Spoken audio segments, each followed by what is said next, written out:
আসসালামু আলাইকুম রহমতুল্লাহ। কেমন আছেন সকলেই? আশা করি সকলেই ভালো আছেন। সম্মিলিত ইসলামী ব্যাংক তথা 5 ব্যাংকের সকল গ্রাহকদের জন্য একটি মহা সুখবর এসেছে টাকা উত্তোলন বিষয়ে। আপনারা আপনাদের আমানতের টাকা তুলতে পারছিলেন না, কিন্তু সরকারের পক্ষ থেকে আপনাদের জন্য একটি মহা সুখবর দেওয়া হয়েছে, যেখানে বলা হয়েছে সম্মিলিত ইসলামী ব্যাংকের গ্রাহকরা চিকিৎসার প্রয়োজনে 10 লাখ টাকা পর্যন্ত তুলতে পারবে। আমানতের টাকা তুলতে হবে আপনার কারণ দেখিয়ে। অর্থাৎ দেশে ব্যাংকিং খাতের অবস্থা এতটাই নাজুক হয়েছে যে নিজের টাকা ব্যাংকে আমানত রেখে সেই টাকা উঠাতে হলেও আমাকে আমার কারণ দর্শাতে হবে। সম্মিলিত ইসলামী ব্যাংকের শারীরিকভাবে অসুস্থ গ্রাহকরা চিকিৎসার জন্য সর্বোচ্চ 10 লাখ টাকা পর্যন্ত উত্তোলন করতে পারবেন।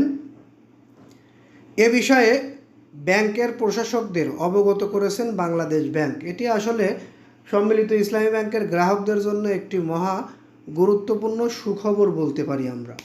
যারা এতক্ষণ ধরে নিউজটি দেখলেন তাদেরকে আন্তরিকভাবে ধন্যবাদ জানাচ্ছি। আমরা বিস্তারিত নিউজ আপনাদেরকে জানিয়ে দেব, তবে একটু সময় নিচ্ছি, কিছু কথা বলবো।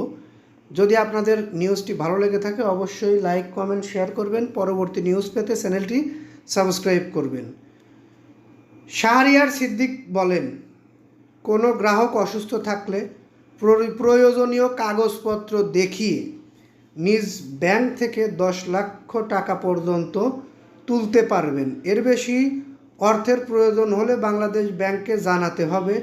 এ বিষয়ে সম্মিলিত ইসলামী ব্যাংকের প্রশাসকদের নির্দেশনা দেওয়া হয়েছে।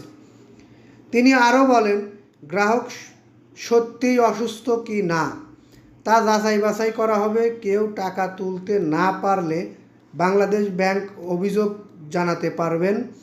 বাংলাদেশ ব্যাংকে অভিযোগ জানালে বাংলাদেশ ব্যাংক সেটি তদারকি করবে।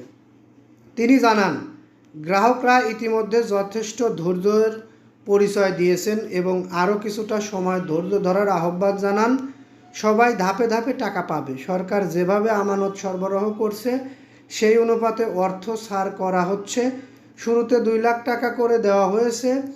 ব্যাংকের ব্যবস্থাপনা পরিচালক এমডি নিয়োগের বিষয়টি নতুন এবং চেয়ারম্যান নিয়োগের প্রক্রিয়াও চলমান রয়েছে বলে জানেন তিনি। এমডি নিয়োগের বিজ্ঞপ্তি ইতিমধ্যে প্রকাশ করা হয়েছে। অর্থ মন্ত্রণালয়ের সিদ্ধান্ত পেলেই বাংলাদেশ ব্যাংক দ্রুত এ বিষয়ে কার্যকর পদক্ষেপ নেবে।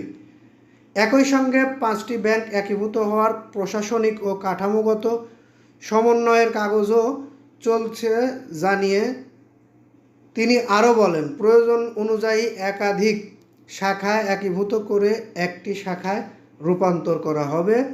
আপনাদের আমানতের টাকা যদি অতীব প্রয়োজন হয়ে থাকে চিকিৎসা ব্যয়ের জন্য প্রয়োজনীয় কাগজপত্র নিয়ে সম্মিলিত ইসলামী ব্যাংকের যে কোনো শাখায় গেলে সর্বোচ্চ 10 লক্ষ টাকা পর্যন্ত আপনারা আপনাদের আমানতের টাকা তুলতে পারবেন। যাই হোক, নিউজটি ভালো লাগলে লাইক, কমেন্ট, শেয়ার করবেন। পরবর্তীতে আমাদের থেকে নিউজ পেতে চ্যানেলটি সাবস্ক্রাইব করবেন। এই বলে এখান থেকে বিদায় নেই। আসসালামু আলাইকুম।